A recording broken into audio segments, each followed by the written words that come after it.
Here's a question, though. It's an age-old question when it comes to politics.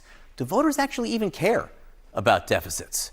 One man knows the answer to that question. It is CNN's chief data analyst, Harry Enton. Explain.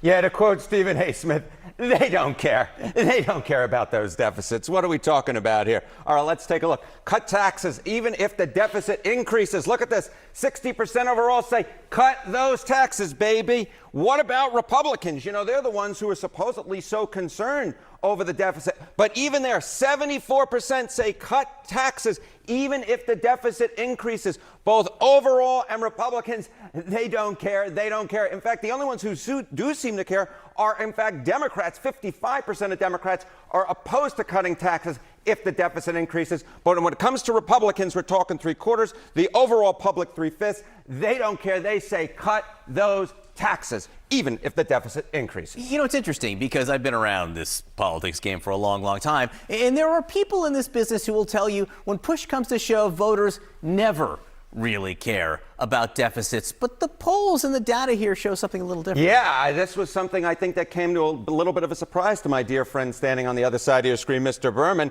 Take a look here. Okay, cut taxes even if the deficit increases. Now, you know, it's that 60% we spoke about. But back in 1996, the real last time where there really was a movement to bring that deficit down, bring that debt down, it was just 23% who said cut taxes even if the deficit increases. So we've nearly seen a tripling, far more than doubling of the percentage of Americans who say that we should cut those taxes even if the deficit increases. And that's where we're standing right now, basically, amongst the American public. And why I think that this movement to basically try and, you know, close down Trump's big, beautiful bill by making the argument that the deficit would increase, why will basically probably go nowhere at the end of the day, because the bottom line is voters overall and Republican voters especially say we want to cut those taxes. Exactly.